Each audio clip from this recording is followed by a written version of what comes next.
So, how to install the P90 magazine mount on the ETHA.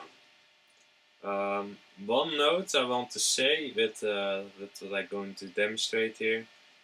This piece is now gotten a small tail piece, you could say. In your case, this will be one piece. This is just because it's a prototype, and I figured out it would look a little bit more pretty if it would be longer. And also help me to kind of align the wheel piece a little bit better. So that was kind of a dirty fix to kind of make it work. But that will be fixed on your edition. It will be just one piece. Of course, you need to choose if you want to use, let's say, the P90 riser, so you have an iron side and at least a red dot on top, lighting mounts or not. Or you just want a low profile, let's say, hook. So you can mount the magazine on top, and that's all you want to do. So you have kind of a nice clear view where you are shooting, and you don't have a big obstruction like the riser on top. So that's up to you beforehand what you want, if you want to have the big thing there or not. Also a note, depending on how you print the parts, and some parts make sense to just lay it down like this, and other parts need to be standing up.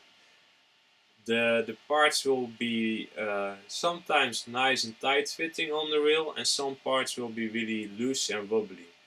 The solution I came up with to kind of fix it so you don't change the orientation yourself and find it's getting too tight or too loose, things like that, is to use an iron wire and just make a pattern inside of the reel if in case some parts are too loose, and this one is notorious for being too loose. Just put it there and make some lines. That's all you need to do. Just do it on both sides of the reel, and let's say the top part and the bottom part, both of them.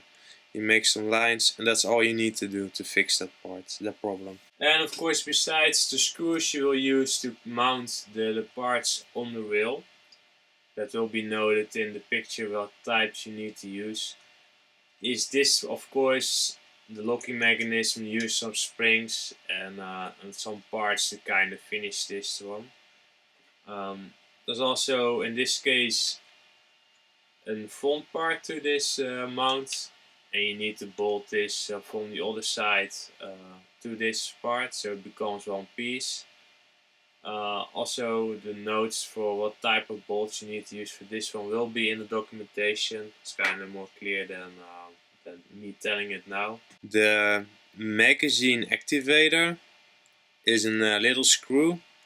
But first I want to go with the 3D printed pin. But yeah, I figured out pretty fast, and it's kind of in hindsight really logic with layer lines, things like that. It's kind of delicate, so it's way better to make just a hole and you thread in a piece and a bolt at a certain height. It will also be told in the documentation. So yeah, this is way more strong to use it like this. To install this sliding piece, I will show a different design because that's already in few pieces, so it's easier to show. So what it basically will be is this. You got this piece.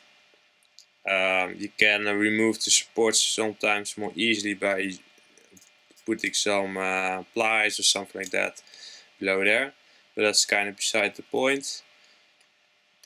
Then you got 3 spaces to put springs inside. And basically what I use are just 2 springs on the outsides of the thing. But if you like to have more tension or less, you can play around with the spring sizes and maybe choose 3 springs or 1 really strong spring. It's kind of up to you. But anyways, you will put those inside of there. Of course, make sure beforehand that this moves smoothly. And when you put the plate on it, it still moves easy. But if that's the case, just put some springs inside of there. Put this plate there. And just put the 2 bolts that will be noted in documentation, and just screw it in. And then this part is finished, and you don't really need to put disassemble this in later stages. So then you basically have kind of made your parts, and now it's just a matter of installing it on your, in this case, the ETHA one.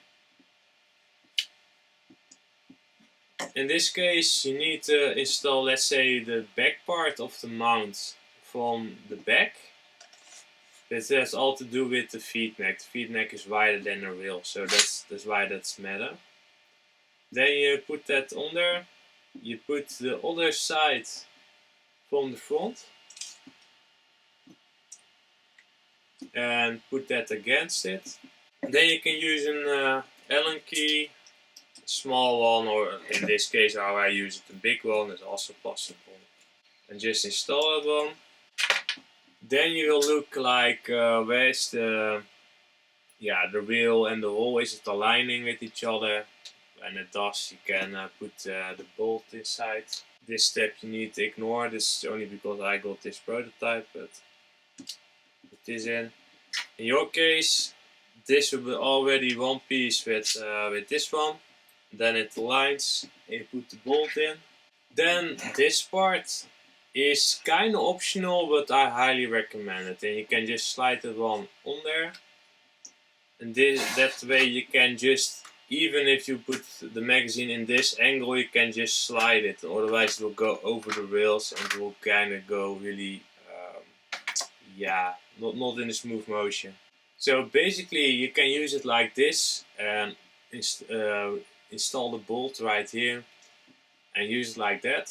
So if you would play with an air tank, you could play with it like this without installing this small piece. But you can also just install it and mount this also with a bolt there. I think the look is a little bit nicer like this. But then you can see you can just install the magazine. In this case it's the airsoft, so it's just for show, but you can see it works already like this. But this piece is mainly there for when you want to install the bullpup, let's say P90 lower piece, so it got more mounting points with let's say the body. And also make the front part kind of more solid because it got some support from the lower.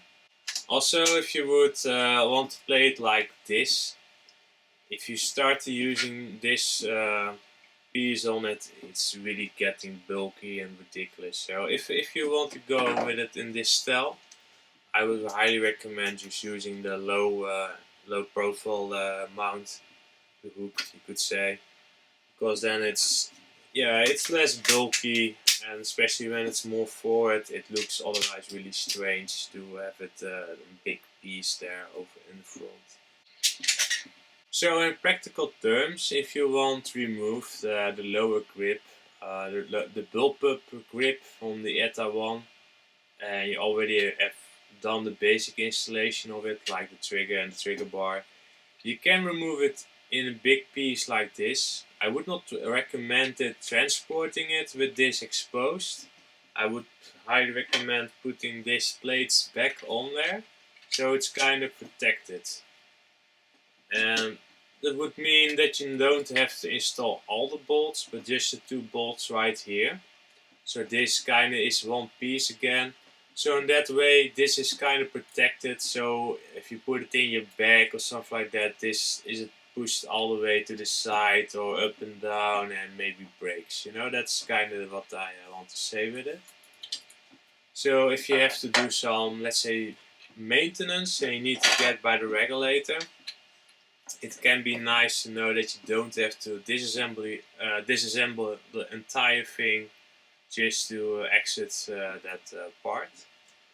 One kind of strange thing I do have to note with it is this block will not like to slide the entire way of the lower. This got something to do with how I designed the trigger. the trigger doesn't want to slide past this this piece, so you cannot slide this piece. Let's say it's the front of your marker and slide it all the way to the back. So it's better to just take this piece and remove the front block and just slide it there. Then you'll see you get the trigger bar. Just be gentle with it. That kind of passes the regulator, but can be done. This is just a regular, let's say PLA plus, so it's not flexible, but it's still got enough movement to go kind of past that point. Move it all the way until it hits the regulator. Then you can just install the block without any problems at all. Kind of line it with the front, but also you can see it with the holes, so you can install the bolts right there.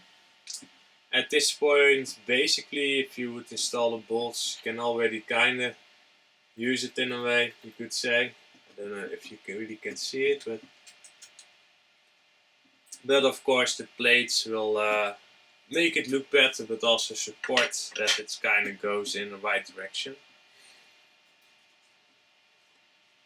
And those plates, besides the trigger, they need to be removed, otherwise they cannot slide past the regulator.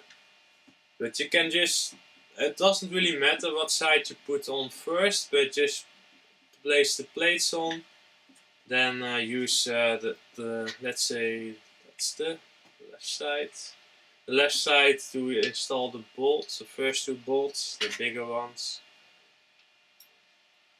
Then you install the two M3 bolts on the other side. This is just to clamp it all down.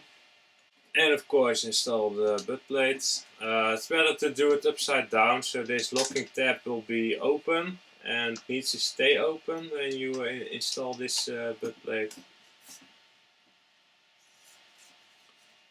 And then you got your UNW P90. So you can install of course the airsoft mag if it's modified to clear the activator pin. And of course the paintball magazine. So this is how it would look. If this would be black, of course, would be a lot nicer, but how it would look with a riser on top of it. The principle is still the same. So yeah, that's how it would look. Okay, as you can see, there's also a little piece in the back.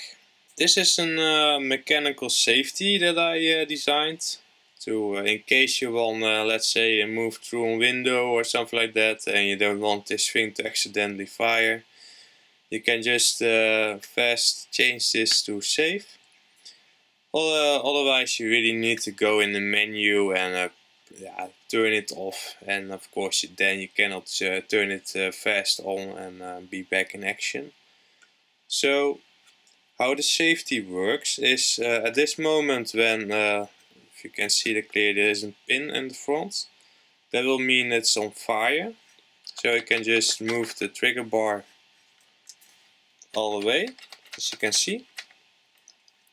If you move the trigger bar forwards, just to ensure that the safety will engage when you do this, just lift this button up and turn it the arrow, let's say, up. Then it will lock. It will still move a little bit, but it will lock. And so it will stop you from firing. If you don't believe me, I will hold it like this. And you will see it will now move a lot further than before. So there's still some movement, so it can sometimes be a little bit scary maybe, but it's a safety. In the sense, I would not trust my life on it, but at the same time, when you go through a building or something like that, and you say like, I don't want it to accidentally fire when it's hanging on a sling or something like that. It helps, I guess, and you can just lift it up, put it back down there again, and you're back in action to fire. So it's of course not so nice as having it right here, but it's basic, simple, and if you don't like it you can just remove it or don't install it. I will also make maybe a plate that you can just install nothing there, in case you change your mind and you don't like it and you don't want to have something sticking out like there. But yeah, that's about safety. How to install the safety, I will refer you to the manual. That's probably the best, but it's basically just a bolt with a spring. I push against this piece there, and you just turn the bolt in with the spring and it kind of holds both pieces inside, and I think the picture will make it more clear. I don't really want to remove it since it's all just threaded in plastic. That's kind of why I'm hesitated to really show that all to you guys. At first I designed it with a 3D printed pin, but again, layer lines, it can break. I will give you both options. They use just a 3D printed pin. But what I ended up using is, because it was the first one, but of course this nice and low profile, but you cannot grip it, so it needs to have a little bit of a pin sticking out. So what I ended up with using was just a bolt as a pin that you thread in right there, and that works good enough, and in a way stronger.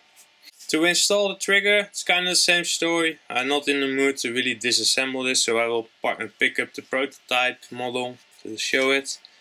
But you basically just remove or install, in case it is an installation, just install or remove those 3 screws that are on the opposite side. Then you can install or remove this plate. Let's call it, for sake of ease, just now remove. Remove this plate. Then you have this big grip and this plate. Just take the trigger, place it inside, make sure it moves easy. Install the 2 springs that you want. There are some holes in the back of the trigger and the frame where you can place those springs. You can install the trigger only when it's all the way to the back, and then you can move it forward. This way the reel will not interfere with the trigger. So it's a smooth pull, you could say.